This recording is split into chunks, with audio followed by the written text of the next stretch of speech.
The story of El Chino. On May 15, 2020, 3 lifeless bodies were found inside a black SUV, wrapped in cloth with their heads covered in plastic. And among the deceased, one body stood out, that of El Chino. He was one of the most feared figures in the Sinaloa cartel, Mexico's most powerful and infamous drug trafficking organization. He gained notoriety as the leader of Los Antrax, a group of hitmen and enforcers associated with the cartel. So, what happened that led him to end up in the black SUV? Was there foul play involved? Were rival cartels or internal conflicts within the Loa cartel responsible? We will delve into the details to uncover the circumstances surrounding El Chino's presence in the black SUV and shed light on the events that unfolded before his death. Early life. El Chino was born Jose Rodrigo Arachiga Gamboa on June 15th in Culiacan, Mexico. He had a seemingly ordinary and privileged childhood. His father held a government position while his mother pursued an academic career. Theirs was a life of stability and comfort, blending seamlessly into the fabric of society. During his early years, El Chino experienced the joys and challenges that come with a typical childhood. He went to school, made friends, and lived a seemingly ordinary life. However, his next-door neighbors just happened to be the infamous Zambada family. If that name doesn't ring a bell, let me break it down for you. El Mayo Zambada Garcia was one of the 4 founders of the Loa cartel back in 1987. He held immense power within the cartel, but chose to operate behind the scenes. For that reason, we may not have heard much about him, but his presence and control extended over substantial aspects of the cartel's operations. He had 3 sons, Vicente Zambada Niebla, Ismael Zambada Imperial, and Serafin Zambada Ortiz. Growing up alongside the Zambada brothers, El Chino formed strong bonds with them as they were around the same age. They shared experiences, attending school together, engaging in sports, and participating in social events. The exact extent of the Zambada brothers' influence on Jose remains uncertain. However, it is known that the Zambadas did not shield their sons from their family's involvement in the cartel business. Unexpected turns, from failed dreams to cartel involvement. Chino initially aspired to become a pilot in the Mexican military, but his dreams were shattered when he failed the physical examination due to a skin condition called psoriasis. Undeterred, he shifted his focus to architecture and enrolled in college. However, his life took a dramatic turn when he became a father and got married. The responsibilities of providing for his family proved overwhelming, compelling him to seek help from his childhood friends, the Zambada brothers. Trusting in his loyalty, they offered him a position within their operations. At first, he was entrusted with seemingly simple tasks that involved the transportation and supervision of shipments. And with each assignment, he proved himself to be reliable and efficient. Impressed by his dedication, one of the brothers, Vicente, aka El Vicentillo, recognized his potential and decided to introduce him to drug activities. It was here that El Chino's true ingenuity and resourcefulness would shine. With an ingenious mind, he devised a remarkable method to transport vast quantities of cocaine and marijuana across the border while avoiding suspicion. His secret? A web of legitimate businesses and a fleet of trucking companies that would smuggle drugs without detection. His brilliance lay not only in the execution, but also in his ability to navigate the fine line between legality and the criminal underworld. Before you know it, El Chino became a big-shot player within the Loa cartel. El Mayo Zambada, the influential leader of the Zambada family, developed a liking for him, impressed by his capabilities and ingenuity. It was also around this time that he developed an insatiable thirst for bloodshed. Unlike many others within the cartel, he willingly became a hitman. However, he took it to a whole new level. He became notorious for his brutal treatment of victims, and he would hang their mutilated bodies as cautionary banners on public bridges throughout the Sinaloa territory. Capitalizing on El Chino's reputation and inclination towards violence, El Mayo enlisted him as a feared assassin. He also became the personal bodyguard of El Vicentillo, a position that bestowed great trust and responsibility upon him. Formation of Los Antrax, a ruthless hit squad. In 2008, El Mayo, faced with a growing civil war within the Loa cartel, found himself caught in the middle of a battle between El Chapo and the Beltran Leyva organization. This gang, once a loyal ally of the Loa cartel, had severed ties and launched a full-scale war against El Chapo. Recognizing the gravity of this situation, El Mayo relieved El Chino of his previous duties and entrusted him with the responsibility of dealing with the pressing crisis at hand. And in response, Chino formed a formidable armed squadron within the Loa cartel. The squad was named Los Antrax, drawing inspiration from the infamous deadly bacteria. They had two missions: safeguarding the life of El Mayo Zambada and waging a merciless war against anyone who dared to cross their path. Each member of this elite unit wore a ring, symbolizing their commitment to the cause.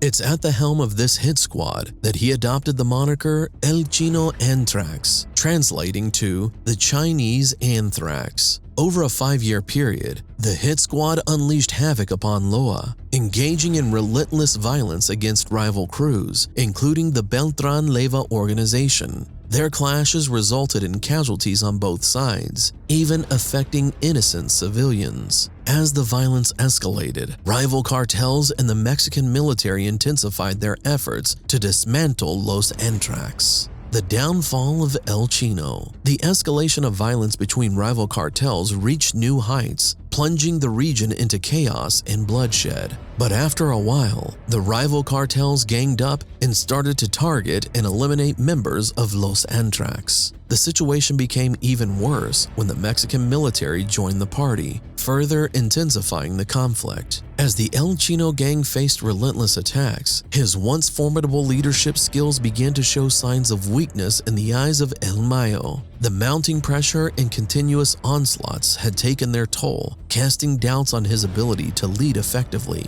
The situation worsened on November 1, 2011, when Francisco Archie Rubio, a respected leader of a squad, was killed by the Los Mazatlecos gang during an indoor soccer game in Culiacan. This particular gang was an enforcer arm of the Beltran Leyva organization, which had a long-standing feud with Los Antrax. Amid all the crisis, El Chino, in a rather surprising move, became a social media influencer and began flaunting his wealth. His online presence was filled with pictures and videos showcasing his extravagant life, documenting his trips to Europe, Las Vegas, Japan, and even parts of Africa and the Middle East. Furthermore, narco corrido ballads, a genre of music glorifying the exploits of drug lords, hailed him as a charismatic figure who reveled in his sports cars, yachts, and indulgence in champagne. Despite attempts to conceal his true identity by blurring his face in the media he shared, security agencies all over the world began to pick up on his tail. However, it didn't take long for them to notice a distinctive detail that would ultimately betray him: the skull-shaped Los Antrax ring. Arrest. El Chino made plans for a vacation and left Mexico for the Netherlands. To maintain his cover, he traveled under the false name of Norberto Siqueiros Garcia, an identity belonging to someone he had likely killed. In addition, he had taken extensive measures to conceal his true identity, resorting to plastic surgery and altering his fingerprints. Unbeknownst to him, the United States was well aware of his travel intentions and had informed the Dutch authorities that a 33-year-old Mexican citizen known to be a drug lord would be entering their country. They wanted him captured, and so when he arrived, the authorities recognized him and took him into custody. So, how were the Dutch authorities able to recognize him after all his efforts to conceal his identity? At first, it was his skull-shaped Los Antrax ring that raised suspicions and gave him away. Subsequently, U.S. law enforcement employed undisclosed forensic methods to positively identify him. On January 2, 2014, El Chino was taken to court, and the judge gave out the reasons behind his arrest. The Dutch authorities confirmed that the drug lord had been apprehended at the request of the U.S. government. Following this development, the U.S. District Court of the Southern District of California initiated the process of requesting extradition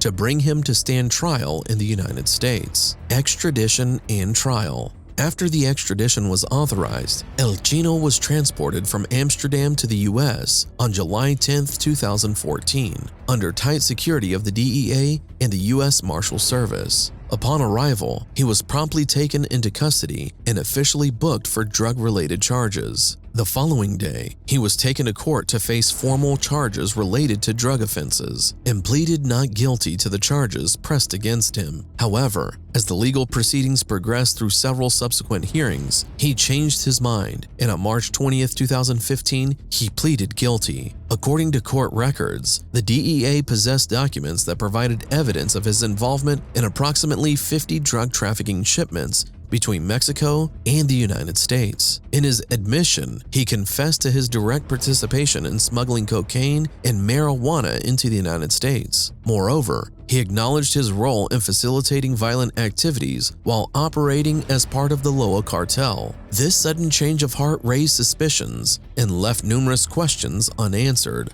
What triggered such a significant shift? Was he coerced or subjected to torture that led to his confession? Following the conclusion of his trial, it became clear that El Chino had made a deal with the US government. He had agreed to collaborate with the US Attorney's Office and provided them with names, addresses, and information about the Loa cartel's operations. As a result, he was given a light sentence of just 6 years in prison and an extra 5 years of probation. The intelligence that El Chino shared was so valuable that it helped destabilize major operations of the cartel. And back home, everyone, including El Mayo, was aware that they had been betrayed by the person they least expected. The ultimate end. After serving 6 years in prison, Arachiga was released on March 3, 2020, and placed under house arrest. As part of his parole conditions, he was restricted to a radius of 500 meters from his residence in California. However, in May, he disregarded the terms of his parole and escaped his confinement to live with his married sister in Culiacan. This turned out to be the biggest mistake, as Culiacan was formerly under the control of the Loa cartel. This meant that his presence in such a stronghold would never go unnoticed or unrecognized. And just after 10 days, masked gunmen invaded their residence, targeting him. He opened fire, but eventually ran out of ammo, leading to his capture and that of his sister and husband.